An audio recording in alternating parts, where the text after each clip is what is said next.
Hello, everyone. This is Parrish Alford with the Daily Journal. This is our weekly recruiting chat, just a few days away now from signing day. I'm joined by John Davis and Brandon Speck. John Davis, hey, we're all Daily Journal family. JD is our sports editor at the Oxford Citizen. Brandon Speck coordinates our high school coverage. Hey, guys, how are you? Good, thank you. Good, doing good. All right. JD, you had some breaking news last night, man. Tell us a little bit about that before we get started. Oh, can you see me? Absolutely.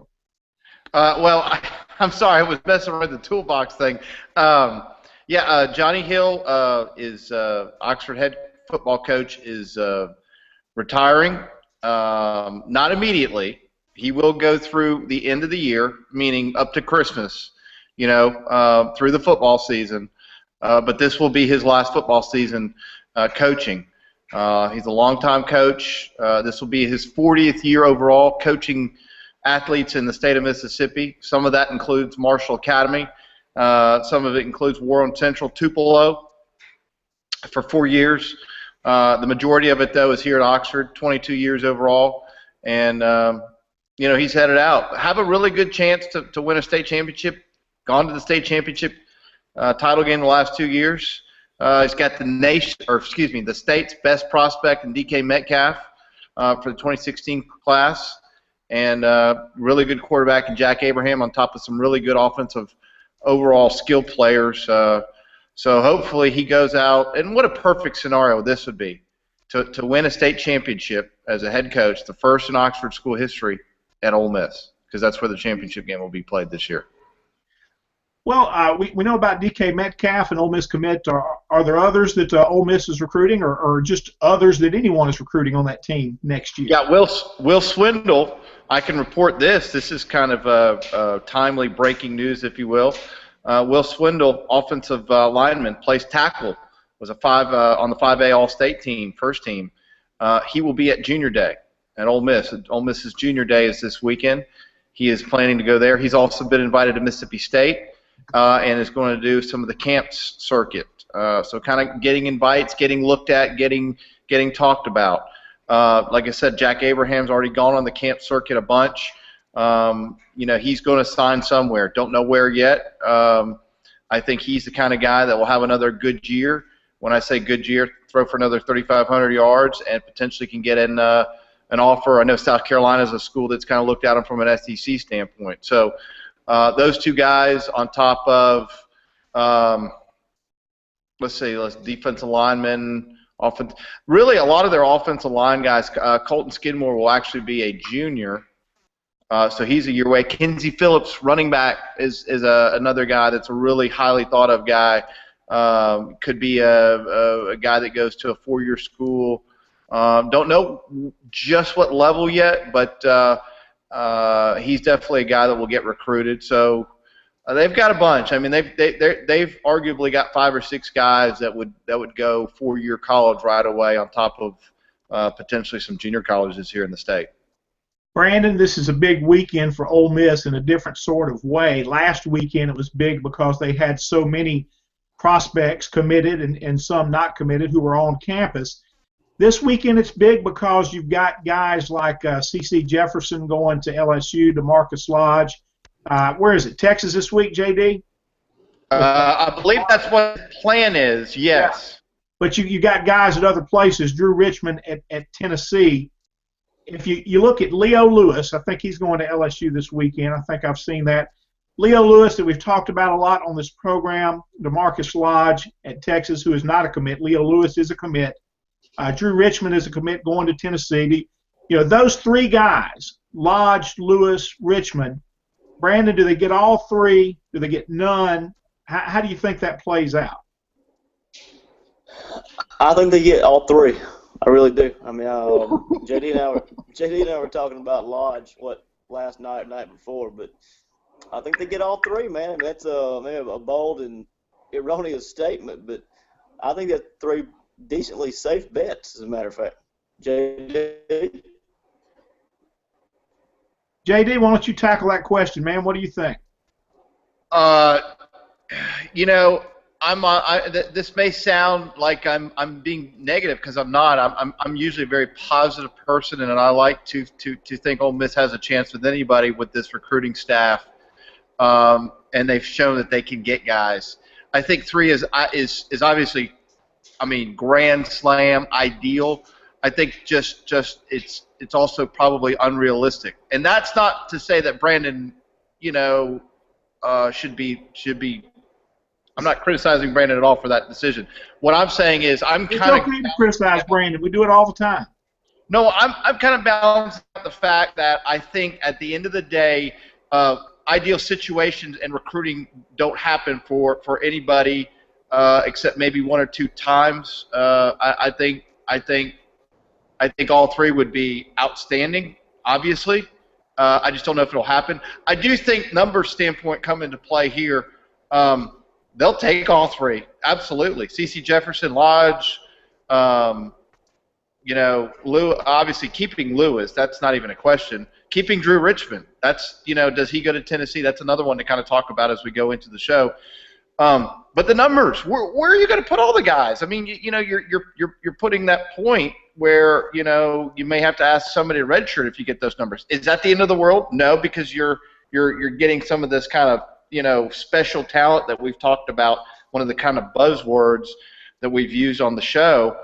I think it'd be a great situation to have to kind of adjust to if you're Hugh Freeze. If DeMarcus Lodge goes somewhere this weekend, so let's say it's Texas, Texas, and I am firmly convinced that it's going to be one of these scenarios. He's either going to be in the state that he is adopted, living in Texas, or the state he was born in Mississippi. I mean, it's going to be A&M, Texas, or Ole Miss to me. I don't think there's any doubt now.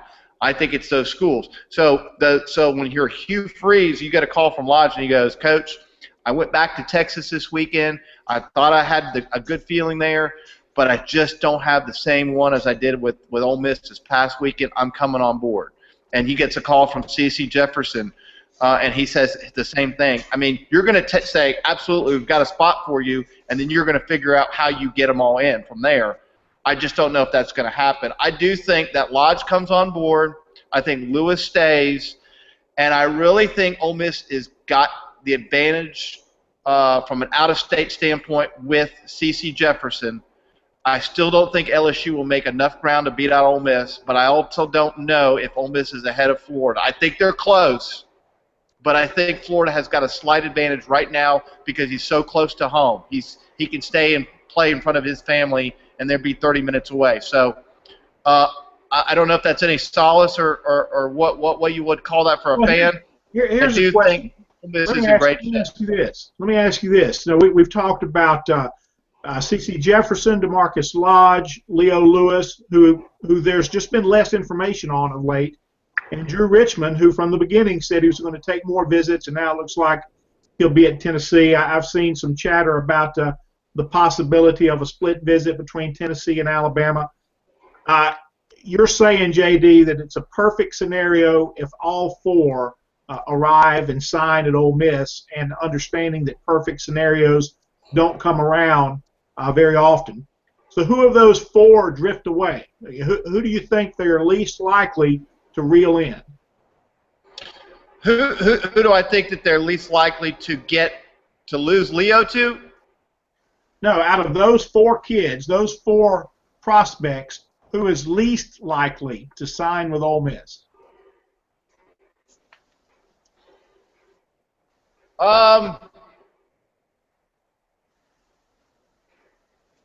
That's a great question. I would say Jefferson. Because he's close with Florida, you think?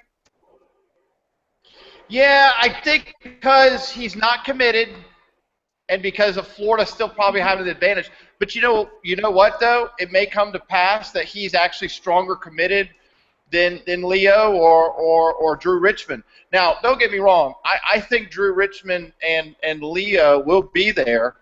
I think that they're sincere as much as they will allow us to think that.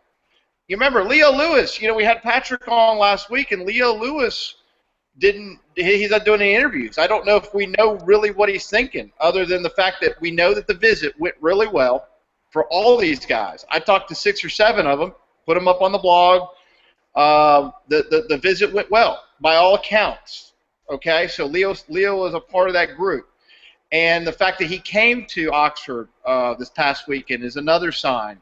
But we also don't know exactly where he feels in his heart. And LSU has kind of been around. If he goes down there this weekend, and it sounds like they're going to have a big weekend, you get the last crack at him. Maybe he's starting to all the way crack. I don't know.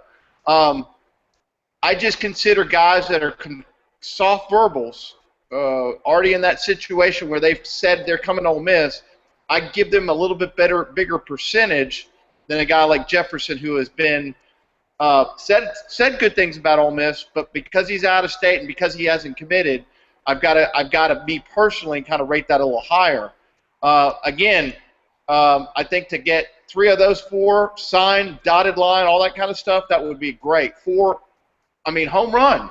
And this class, a lot of people were worried about where this class was starting out.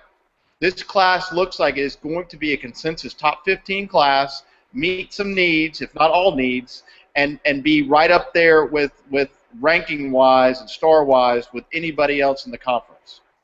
Well, I saw the 247 composite rankings where they take a look at everybody, and they had Ole Miss at number 14, but that was only like number 7 in the SEC.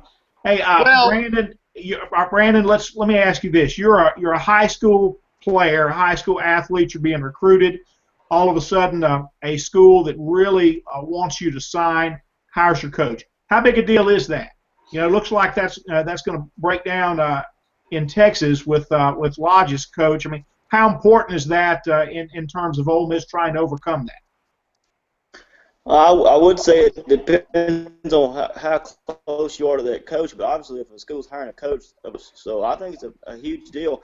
But it also depends on the kid. If it depends on how independent the kid is. Is this a kid who kind of wants to get away from his, not from his coach's tech necessarily, but I think it depends on the kind of the demeanor of the kid. If it's a kid who relies on, I guess familiarity, it's a way bigger deal. But again, I think it depends on the kid.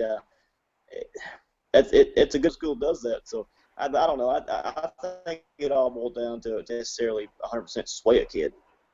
Well, we've seen that. We've seen evidence of that with Hugh Freeze. Hugh Freeze, was hired at Ole Miss when Ed Ogeron was recruiting Michael Orr. I don't know if that was a deal breaker or not. I tend to think that the Chewy's involvement with Ole Miss and because of that, just the familiarity that Michael Orr had with Ole Miss, chances are he would have ended up there anyway.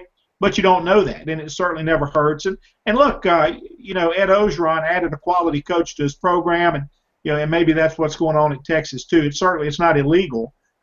We've seen evidence, you've seen examples of that in different places through the years.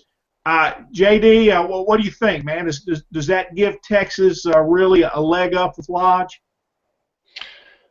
I think it starts to even the playing field compared to what Ole Miss has had. They've had the Quincy Adeboyejo connection, and they've had the state of Mississippi connection with his mother.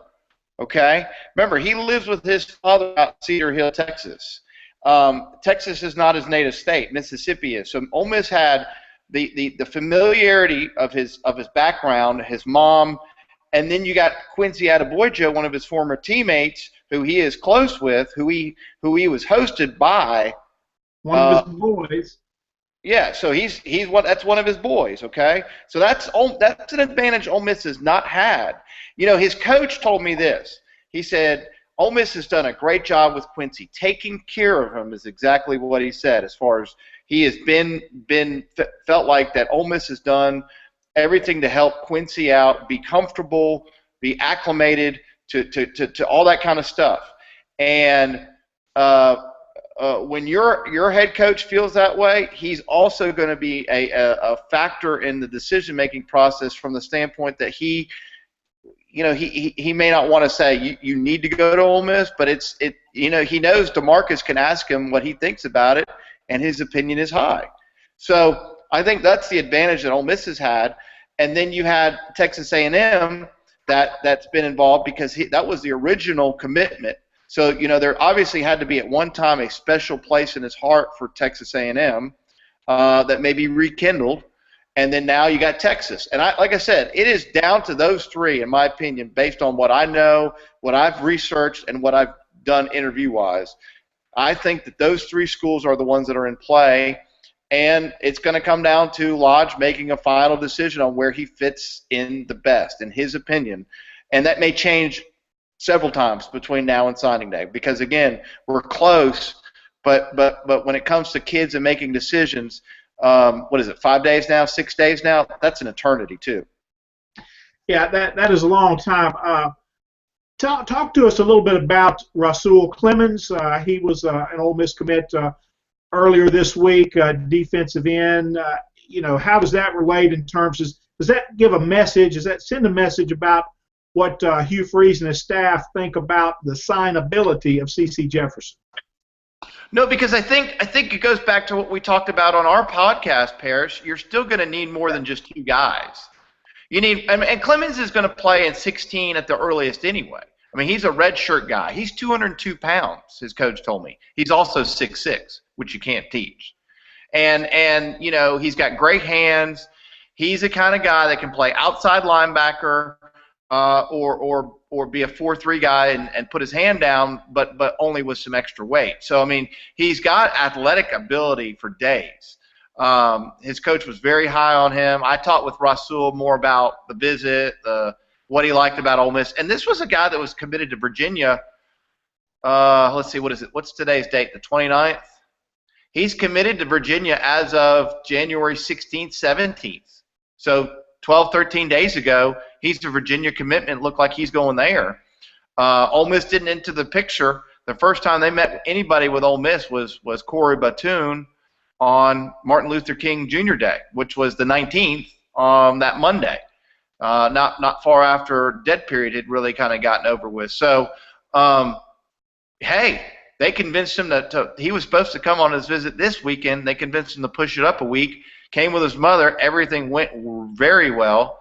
And next thing you know, he's an Ole Miss Rebel. So the signability of Jefferson, I guess you could say that, but I don't buy it. I really think from the fact that they needed 4 linemen on both sides of the ball, he gets them closer to that number 4 because they've already got 4 offensive linemen. I think that's cut and dry, plain and simple where they stand because, I mean, they're still going to go after C.C. Jefferson no matter what. They're going to go all the way down till he tells them, Coach, I've signed, or Coach, I haven't signed.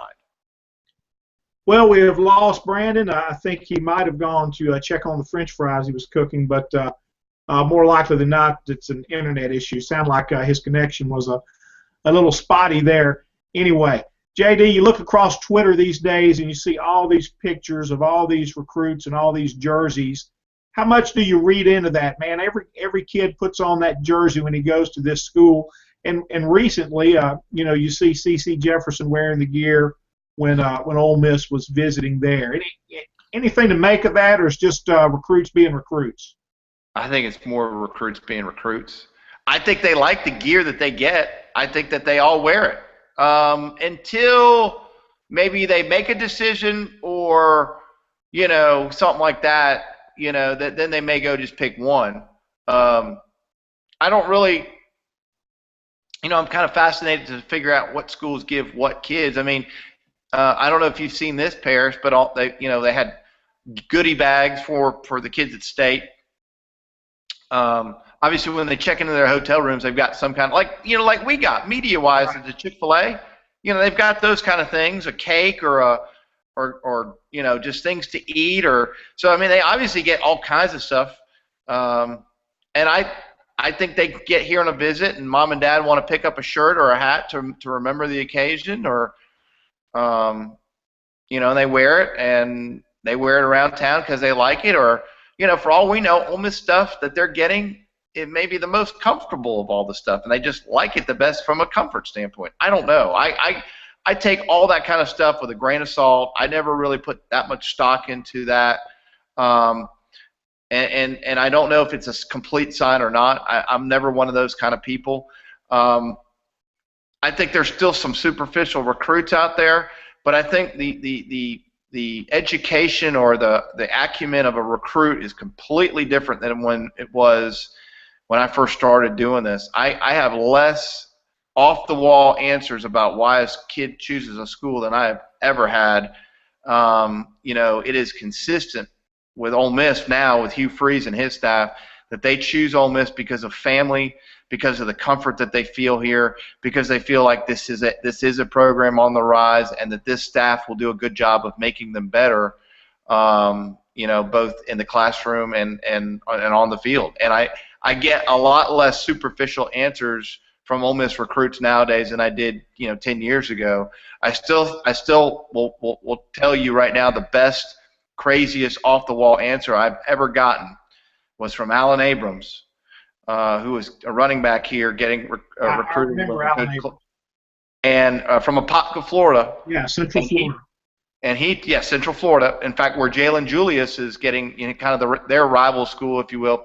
Anyway, he told me he chose Ole Miss, or the thing he liked the best about his visit was the food that he ate, and that was probably the reason he was coming on board as much as anything. And I said to myself, maybe that's why he didn't finish his career at Ole Miss, man. Maybe they ran out of that food. If you're going to make a decision, based on how somebody fed you over the weekend, you sound like a candidate for attrition. And ultimately, of course, he didn't do much.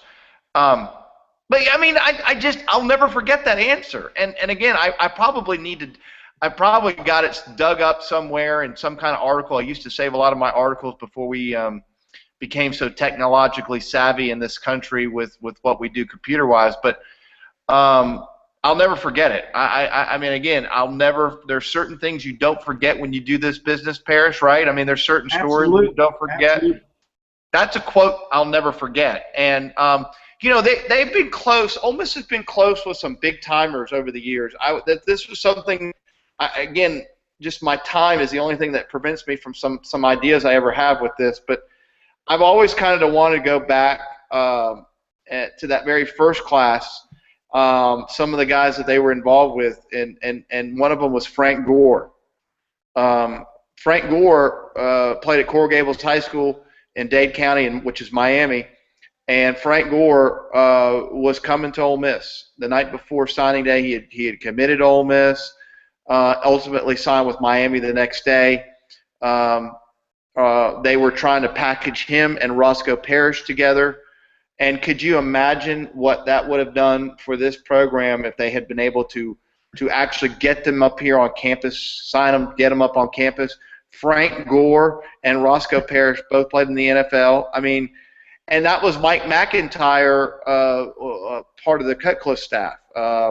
He had a great staff. Rich Bisacci, who is the special teams coordinator with the Dallas Cowboys, was on that staff. I mean, it's little things like that. I mean, they've been close with a lot of guys. They've gotten some really big guys.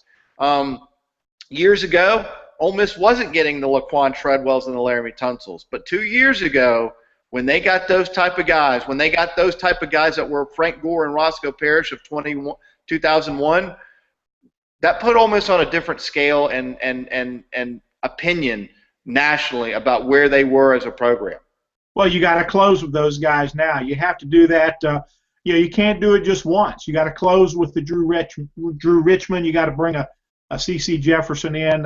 You got to get those guys, and then you got to, as Freeze says, you have to supplement them with the 3 stars and the high 4s. And there, still a lot of players there at that level that are overlooked in recruiting coverage that turn out to be very good players. Dexter McCluster, a 3-star. It takes a mix. Let's talk interior defensive line a little bit. We talked about the guys on the edge. I know they want to add a couple there. Ross Donnelly, Austrian Robinson are names that have come about. Where's Ole Miss there? I think Austrian Robinson is. I read another story, and it was through the Rivals Network. It was. I want to say it was the Miami site, the Cane Sport, that I'm familiar with and look to sometimes just for additional research of items or whatever you want to call it. And they were interviewing Austrian. He's getting recruited by Miami, Maryland. Ohio State is where he's scheduled to go, up in the air. but he came to Ole Miss this past weekend, and Maryland has been the clear-cut number one. Miami was like 2. Miami is suddenly 3 behind Ole Miss, and it's really kind of a dead heat between Ole Miss and Maryland based on this article. I have been trying to get in touch with his coach to kind of bounce off a third-party idea. I have not been able to successfully do that yet, but the point is, when I do, or just in general, it seems like at the very least Ole Miss has made ground up with him and has a good chance to get him. Of all the guys that you asked about, I'm almost starting to believe that Austrian Robinson is the other defensive lineman they get. He's from out of state. He's from New York, and he's a pretty big time kid. He's rated as a top 250 guy by Rivals. A 6'4", 6'3", 265, 270-pound defensive end, strong side defensive end. The 6'3" and 6'4", again, even if he's an inch off, he's got enough height then. What you're talking about there, Parrish, is he's got enough true height to add weight and play defensive tackle. So he doesn't just have to play defensive end. He sounds like a Fadal Brown type build. You know what I'm saying?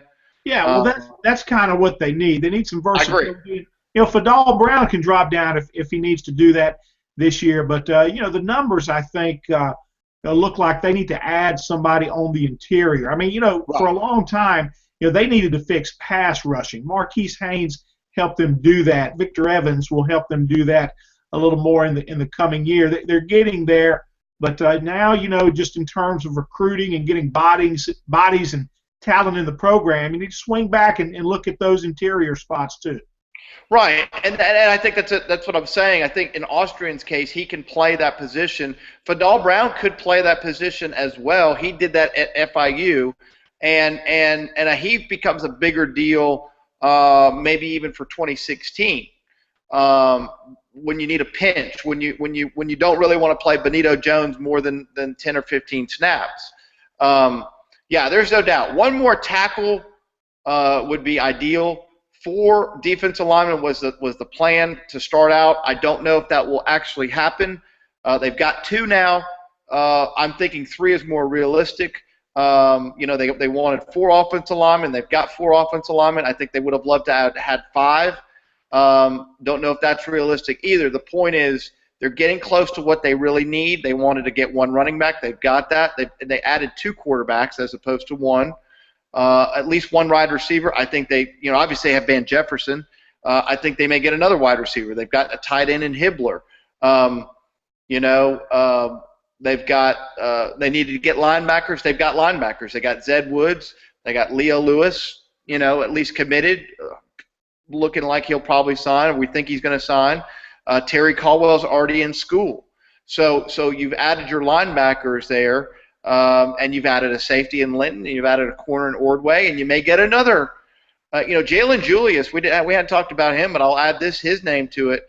He's being recruited as a wide receiver and a kick return guy, which you need. We've obvious that they need a punt and kick return guy. And so he would give you that. But the other thing that he could do for you is be a corner. He's played some in high school. Don't you think he needs to add weight to get there, though? I mean, I've seen him listed at 5'11", 173. Need to be a little bit bigger? Well, Sinquez Golson was shorter and probably weighed that. Yeah, about the same. So, no, I think if you've got the hips and the speed and the overall athleticism, you can make that up with the actual height. Now, they do like taller corners, but remember now, Parrish, they got them. They've got them in Ken Webster. They've got them in T. Shepard, and they have it to a degree with Tony Bridges. So they've got some taller corners that they can still do work with on top of an overall athletic guy if Julius happens to be that side. I'm not saying that's going to happen. I'm just pointing out that this is an overall athlete. And if you add him to the mix, you're helping in really potentially all 3 phases. Folks, that's it for this edition of our recruiting chat. Signing day is Wednesday. We'll be back on Thursday with the kind of looking back at signing day. Wrap it up. We'll see what drama unfolds between now and then. There's usually some drama around the corner, although it's been pretty light on that front this year. Hey, that's it for today, folks. Come back and join us next week.